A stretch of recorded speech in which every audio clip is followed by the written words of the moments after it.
¿Y si los testigos más importantes de la resurrección fueran personas de las que nadie había hablado por nombre hasta el último capítulo? Eso es exactamente lo que hace Mateo.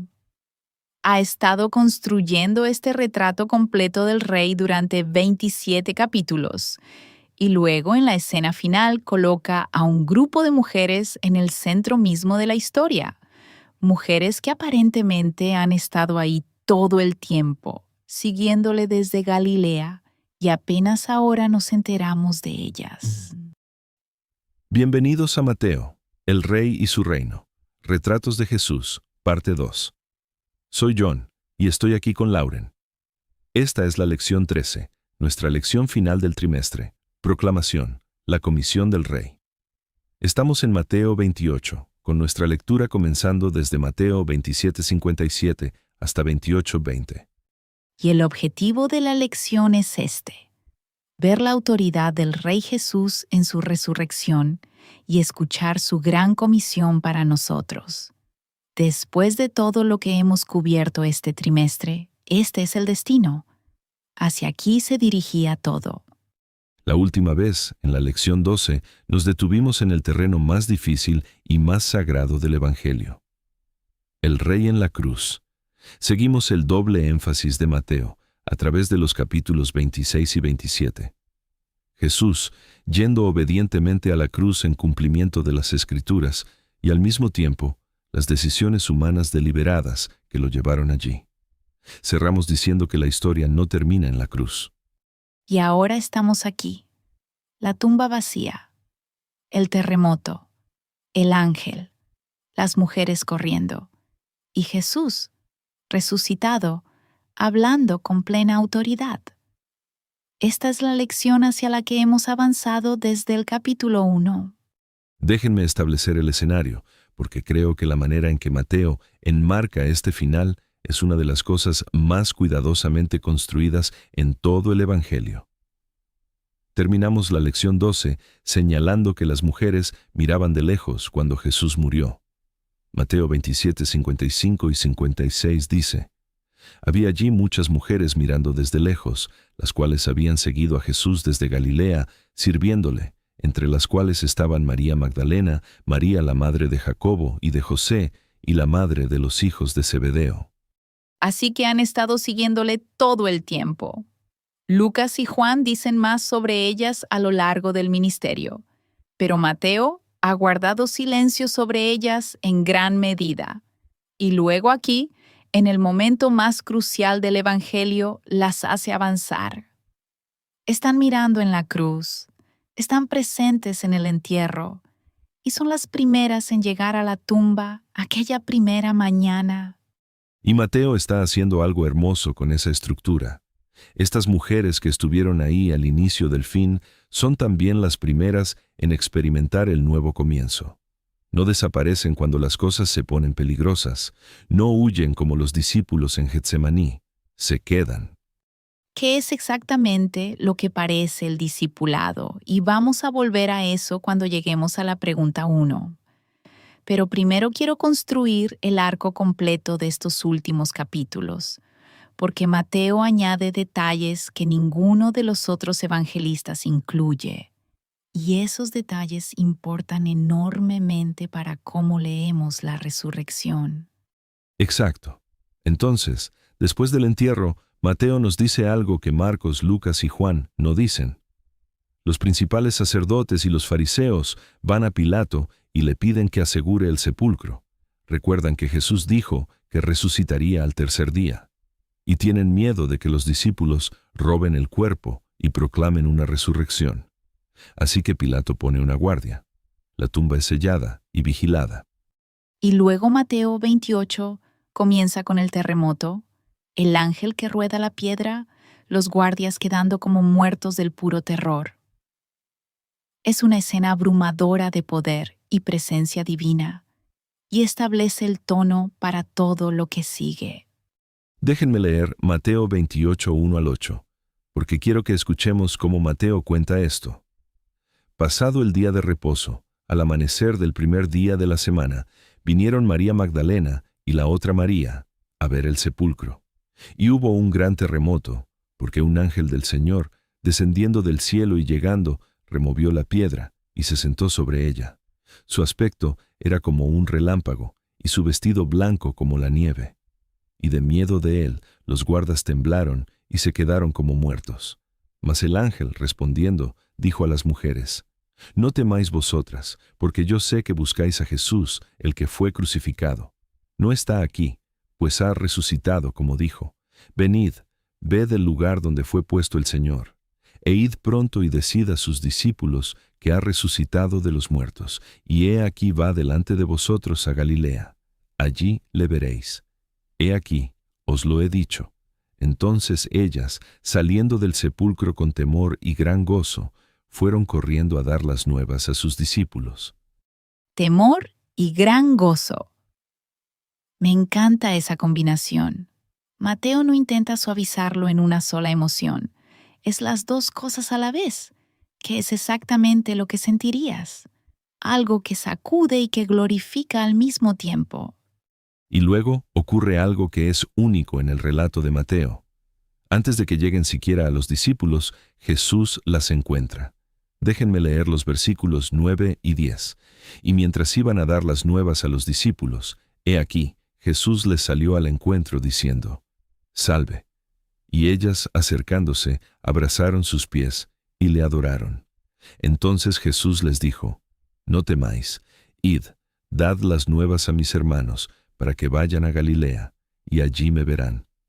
La palabra salve es la primera palabra que el Jesús resucitado pronuncia en el Evangelio de Mateo. Y se la dice a mujeres, que luego abrazan sus pies y le adoran. Estas son las primeras personas en tocar al Señor resucitado en el relato de Mateo. Eso no es poca cosa. Realmente no lo es, y eso nos lleva a la pregunta 1, que la lección formula muy bien. ¿Cómo modelan las mujeres en Mateo 27:55 al 28:10 el verdadero discipulado? ¿En qué sentidos son las primeras? ¿Y en qué sentidos te inspiran? Esta pregunta me parece muy rica, porque Mateo ha estado construyendo un retrato del discipulado a lo largo de todo este Evangelio, desde el Sermón del Monte hasta el envío de los 12 y las parábolas del reino. Y ahora, al final, nos muestra cómo luce ese retrato en forma humana viva, y son estas mujeres. Piensen en lo que hacen. Siguen a Jesús desde Galilea hasta Jerusalén. No es un camino corto. Ministran a sus necesidades durante su ministerio terrenal. No lo abandonan cuando las cosas se ponen peligrosas. Están presentes en la cruz, presentes en el entierro, y son las primeras en volver a la tumba después del día de reposo. También son las primeras en recibir el anuncio de la resurrección de parte del ángel. Las primeras en ver y tocar al Jesús resucitado. Las primeras en adorarle en su cuerpo resucitado. Y son las primeras en recibir una comisión, en ser enviadas con el mensaje: vayan y cuéntenlo. Entonces, en un sentido muy real, estas mujeres no son solo discípulas, son las primeras testigos de la resurrección y las primeras evangelistas comisionadas en el Evangelio de Mateo. La gran comisión de Mateo 28, que todos conocemos y citamos, en realidad tiene su prefiguración aquí mismo, discretamente, en el versículo 10, cuando Jesús dice: Id y dad las nuevas. Y lo que me llama la atención es que Mateo no hace un gran escándalo del hecho de que sean mujeres o de que esto sea inusual. Simplemente cuenta la historia. Deja que la fidelidad hable por sí misma. Fueron, se quedaron, recibieron, adoraron, corrieron a obedecer. Eso es genuinamente inspirador. Me hace hacerme la pregunta honesta: cuando el suelo se mueve bajo mis pies, cuando las cosas se ponen peligrosas, confusas o costosas, ¿sigo presente? ¿O encuentro una razón para estar en otro lugar? Exactamente. Estas mujeres tenían todas las razones del mundo para protegerse y mantenerse a distancia. Los discípulos que estaban más cerca de Jesús habían huido. La situación política seguía siendo volátil, y aún así volvieron a la tumba. fueron a buscar a Jesús incluso en la muerte. Pasemos a la pregunta 2, porque esta es muy interesante desde un ángulo histórico y apologético. ¿Qué detalles son originales del relato de Mateo sobre el entierro y la resurrección de Jesús, y por qué son significativos? Aquí es donde te das cuenta de cuán cuidadosamente Mateo está respondiendo a las objeciones que ya circulaban en su comunidad cuando escribió este evangelio. Había dos explicaciones alternativas principales sobre la tumba vacía que la gente estaba presentando. Dos teorías. Una, Jesús en realidad no murió. La otra, los discípulos robaron el cuerpo. Y los detalles únicos que Mateo añade al relato de la resurrección abordan directamente ambas. La guardia en la tumba es exclusiva de Mateo entre los evangelistas. Pilato pone soldados. La tumba es sellada. Y Mateo nos cuenta esto precisamente para que, cuando la tumba está vacía, nadie pueda decir razonablemente que los discípulos vinieron de noche y movieron el cuerpo. Y luego Mateo incluye un detalle que es casi oscuramente gracioso en su honestidad. Después de la resurrección, los principales sacerdotes pagan a los soldados para que digan exactamente eso, que los discípulos vinieron de noche y robaron el cuerpo mientras dormían. Mateo 28, 12 al 15 registra el soborno. Y Mateo esencialmente les está diciendo a sus lectores, sí, esa historia existe y aquí está su origen, y es una mentira contada por hombres a los que les pagaron para decirla. Lo cual es una transparencia notable. No pretende que el contrarrelato no existe. Lo nombra y muestra su origen. Eso es en realidad una señal de confianza en la verdad de lo que realmente sucedió. Hay otros detalles únicos de Mateo también. El terremoto en la resurrección. El descenso del ángel que rueda la piedra, con los guardias derrumbándose de terror. Mateo ya nos había hablado de un terremoto cuando Jesús murió en el capítulo 27, con tumbas que se abrieron y santos que resucitaron. Estos son eventos cósmicos que sacuden la tierra en el relato de Mateo. El momento también es notable. Mateo 28:1 dice, pasado el día de reposo, al amanecer del primer día de la semana. La lección conecta esto con la profecía anterior de Jesús en Mateo 12:40, que es exclusiva de Mateo, donde Jesús dice que estará 3 días y 3 noches en el corazón de la tierra, así como Jonás estuvo 3 días y 3 noches en el vientre del pez. Déjenme leer eso. Mateo 12:40. Porque como estuvo Jonás en el vientre del gran pez 3 días y 3 noches, así estará el Hijo del Hombre en el corazón de la tierra 3 días y 3 noches. El momento de la resurrección en Mateo se conecta con esa profecía específica. Él es el evangelista más interesado en mostrar que lo que sucedió cumplió exactamente lo que el propio Jesús predijo. Y eso importa, porque refuerza el retrato consistente de Mateo de un rey que tiene pleno conocimiento y control de su propia historia. No arrastrado por los eventos, cumpliéndolos. Y Mateo también nos da, de manera única, esa precomisión en los versículos 9 y 10, donde el Jesús resucitado encuentra a las mujeres antes que a nadie. Los otros evangelios no tienen ese detalle preciso. Mateo nos está mostrando que el primer encuentro con el Cristo resucitado resulta inmediatamente en adoración y una asignación. Cada detalle único que Mateo añade tiene un propósito. La guardia auténtica, la tumba vacía. El soborno explica el contrarrelato. El terremoto y el ángel enfatizan la importancia cósmica de lo que Dios ha hecho. Las mujeres que reciben la primera comisión muestran lo que produce el discipulado fiel. Todo encaja. Y eso nos lleva a la pregunta 3, que es realmente el corazón teológico de esta lección. ¿Cuál es la gran comisión de Jesús? ¿Y cómo se relaciona con el retrato de Jesús como rey que Mateo ha trazado a lo largo de su nacimiento, ministerio, muerte y resurrección? Esta es la pregunta que he estado esperando todo el trimestre. porque esta comisión es el destino de todo lo que Mateo ha estado construyendo. Déjenme leerla completa. Mateo 28, 18 al 20. Y Jesús se acercó y les habló diciendo: Toda potestad me es dada en el cielo y en la tierra. Por tanto, id y haced discípulos a todas las naciones, bautizándolos en el nombre del Padre, y del Hijo, y del Espíritu Santo, enseñándoles que guarden todas las cosas que os he mandado. Y he aquí, yo estoy con vosotros todos los días, hasta el fin del mundo. ¿Sí? Cada palabra de eso está haciendo un trabajo significativo. Toda potestad me es dada en el cielo y en la tierra. Eso no es una afirmación modesta. Es una afirmación de autoridad universal, soberana y absoluta. Y Jesús la hace en el contexto de su resurrección, que es la vindicación de esa autoridad.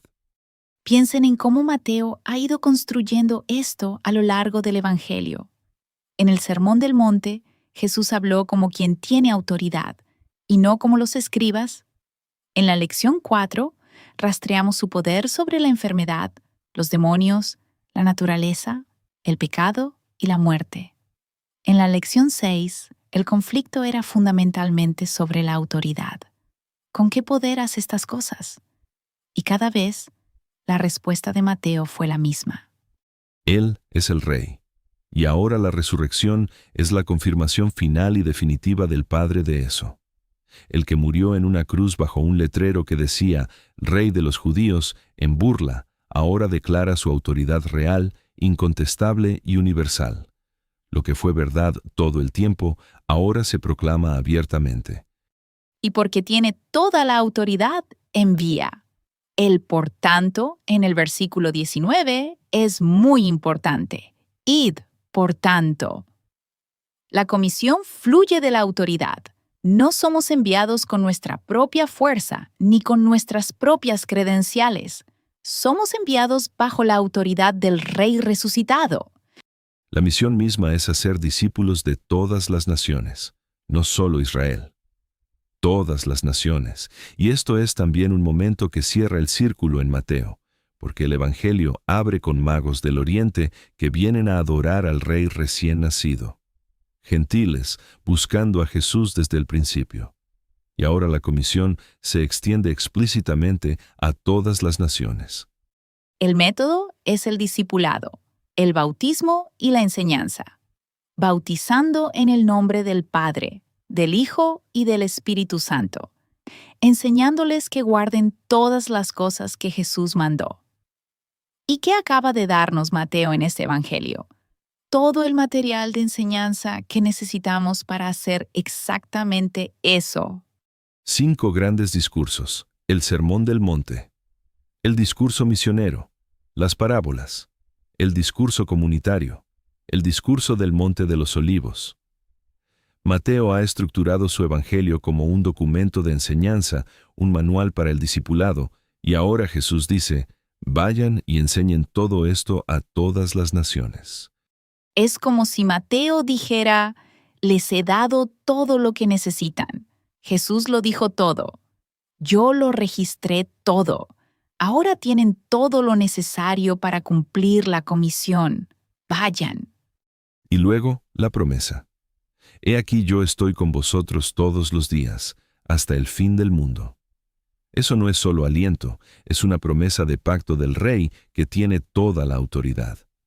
Él estará presente con sus discípulos mientras llevan a cabo su misión hasta el final mismo de la historia. Y la lección señala algo que no debemos pasar por alto. Jesús no toma el control de este mundo por la fuerza, aunque fácilmente podría hacerlo. Tiene toda la autoridad en el cielo y en la tierra, y elige invertir esa autoridad en sus discípulos, comisionándolos a ir. Así es este Rey. El poder expresado a través de la presencia y la asociación, no de la dominación. Eso dice algo profundo sobre la naturaleza del reino que hemos estado estudiando todo el trimestre.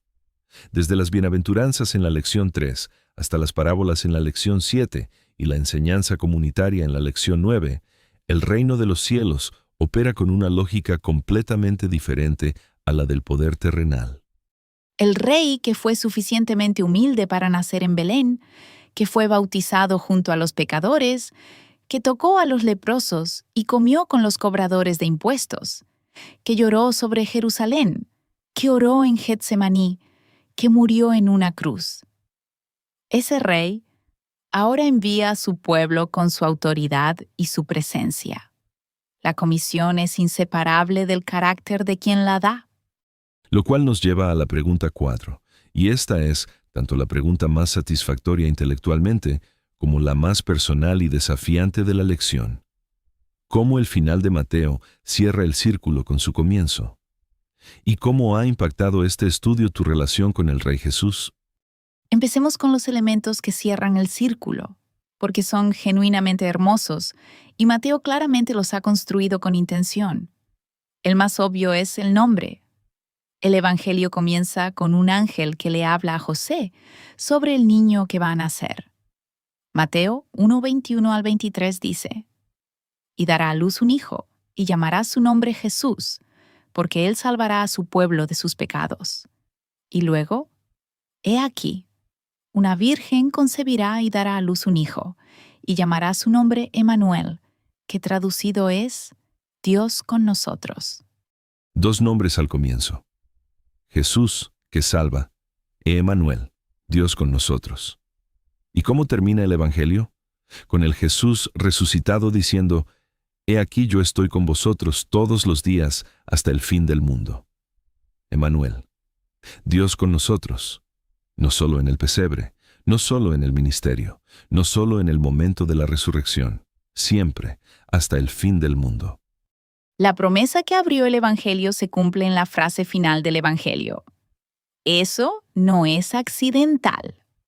Mateo es un maestro de la estructura y esto es un marco teológico que sostiene todo el Evangelio. Hay otra conexión que cierra el círculo también.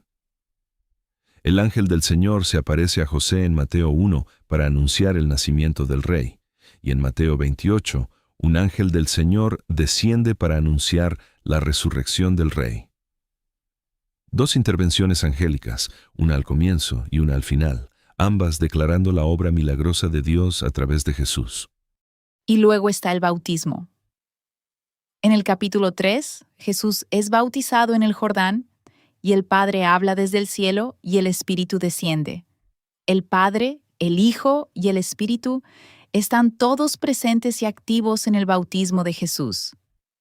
Y ahora en la Gran Comisión, Jesús envía a sus discípulos a bautizar en el nombre del Padre, del Hijo y del Espíritu Santo.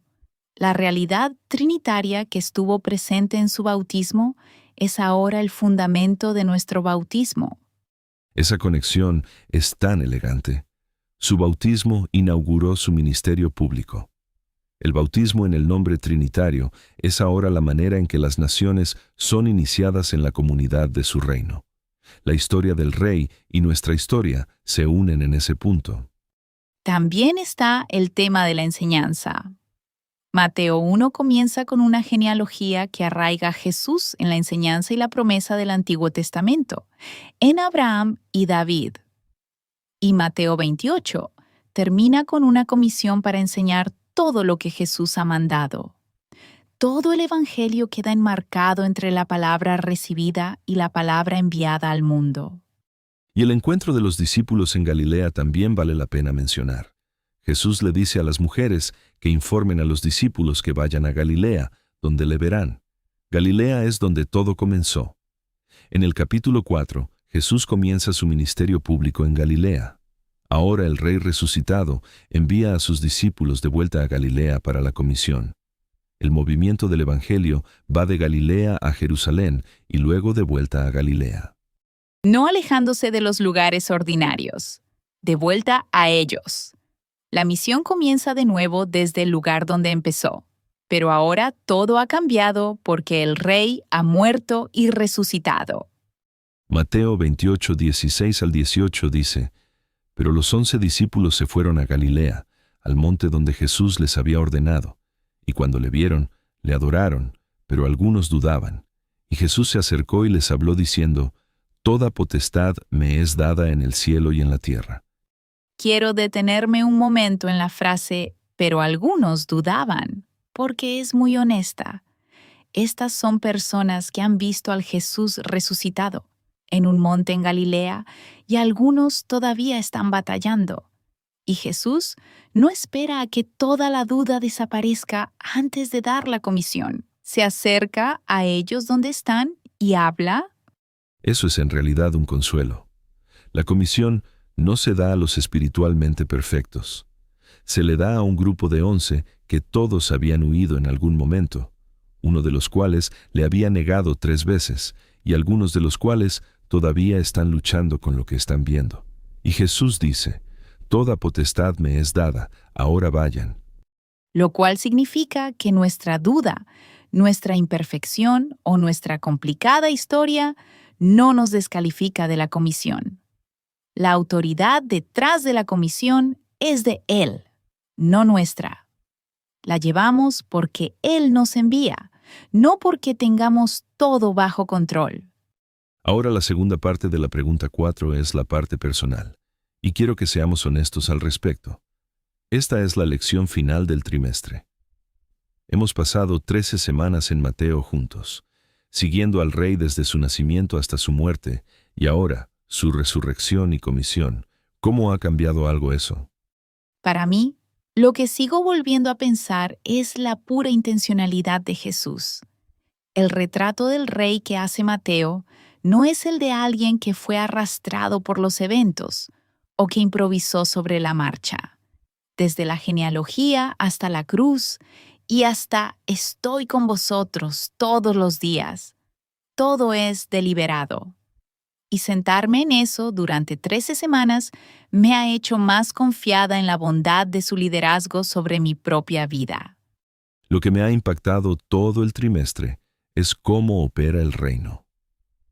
Pasamos una lección en el Sermón del Monte con esas bienaventuranzas, los pobres en espíritu, los mansos, los misericordiosos. Seguimos las parábolas que describían un reino que crece silenciosamente como un grano de mostaza o está escondido como la levadura en la masa. Y ahora la comisión lo confirma. El Rey no impone, envía, invita, va con nosotros. Ese es el patrón de todo el Evangelio. El Rey que pudo haber llegado con poder y fuerza, llegó como un bebé en Belén. El Rey que pudo haber llamado a 12 legiones de ángeles en Getsemaní, eligió la copa en cambio. Y el Rey que ahora tiene toda la autoridad en el cielo y en la tierra elige avanzar su reino a través de discípulos ordinarios, dubitativos y comisionados. Si eso no reenmarca cómo pensamos en nuestras propias vidas y nuestro propio llamado, no sé qué lo hará. Cerremos con la sección «Reflexiónalo de la lección», porque lo ata todo muy bien. La lección dice esto: que Jesús es verdaderamente Rey, sobre todo se ha visto a lo largo del Evangelio de Mateo, pero queda vindicado en la resurrección, con el Padre dándole toda autoridad en el cielo y en la tierra. Pero es increíble pensar que el Rey Jesús, con todo su poder y soberanía, no ha tomado el control de este mundo por la fuerza, como fácilmente podría hacerlo. Más bien, ha invertido su autoridad en nosotros, sus discípulos, comisionándonos a ir y a ser más discípulos que le conocerán y seguirán como Rey. Así es nuestro Rey y su reino. Él va con nosotros mientras compartimos las buenas nuevas. Él va con nosotros. Esa es la promesa que hace posible la comisión. No vayan y hagan esto y reporten de vuelta, sino vayan, y yo estaré con ustedes mientras lo hacen. Emmanuel no deja de ser Emmanuel después de la resurrección. Ese nombre sigue activo. Creo que la pregunta que esta reflexión nos hace es: ¿vivo realmente como alguien que ha sido comisionado? No solo como alguien que va a la iglesia o estudia la Biblia, aunque esas cosas son buenas y necesarias, sino como alguien que ha recibido una palabra específica y personal del Rey resucitado. Vayan y hagan discípulos. Esa es una pregunta que vale la pena considerar hoy, esta semana, y honestamente por el resto de nuestras vidas, porque la comisión no tiene fecha de vencimiento. Jesús dijo, hasta el fin del mundo. Todavía estamos en esa era. La comisión sigue activa, y Él sigue con nosotros mientras la cumplimos. Lucien. Si están pasando por este trimestre con una clase de escuela sabática, espero que la conversación de hoy les haya dado buen material para cerrar el estudio juntos. Tómense tiempo en su grupo para compartir cómo Mateo ha moldeado su entendimiento de Jesús como Rey durante estos últimos 3 meses. La parte de reflexión personal de la pregunta 4 vale la pena trabajarla con calma. Y si están escuchando solos, no se salten la pregunta personal. Escríbanla en algún lugar. ¿Cómo ha impactado el estudio del retrato del Rey que hace Mateo tu relación con él? ¿Y qué vas a hacer ahora? Porque la lección no termina con información, termina con una comisión. Mateo no escribió su evangelio para que supiéramos más datos sobre Jesús. Lo escribió para que siguiéramos al Rey y les contáramos a otros sobre él. Ese ha sido el objetivo de cada lección este trimestre. Lección 1. El Rey entrando en la historia a través del linaje de David.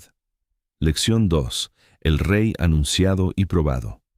Lección 3. La ética del reino en el Sermón del Monte. Lección 4. Su autoridad sobre todo. Lección 5. La misión extendida a través de los discípulos. Lección 6. El rechazo intensificándose. Lección 7. Los misterios del reino en parábolas. Lecciones 8 y 9. Retiro, formación y momentos definitorios. Lecciones 10 y 11. Presión, ayes y el discurso del Monte de los Olivos.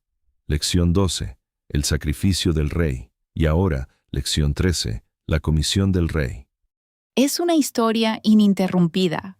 Un rey que entró en la historia para salvar a su pueblo de sus pecados, que enseñó y sanó, llamó y formó, que fue rechazado y crucificado, que resucitó de entre los muertos y que ahora envía a su pueblo a todo el mundo con su autoridad y su presencia. Su nombre es Jesús, Él es Emmanuel, y nosotros contamos su historia.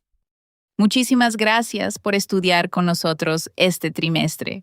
Ha sido un privilegio genuino caminar juntos a través de Mateo. Todo el camino desde la genealogía del capítulo 1 hasta el monte en Galilea, donde el Rey resucitado pronuncia su comisión. Si esta serie ha sido significativa para ti, compártela con alguien. Porque eso es exactamente lo que parece la gran comisión en la práctica. Tomar lo que has recibido y traer a alguien más contigo. Estamos muy agradecidos por cada oyente que se ha unido a nosotros semana tras semana. Esta ha sido Mateo, el Rey y su reino. Retratos de Jesús, parte 2. Que el Rey que está con ustedes siempre sea glorificado en todo lo que hagan. Vayan y cuéntenlo. Gracias por escuchar.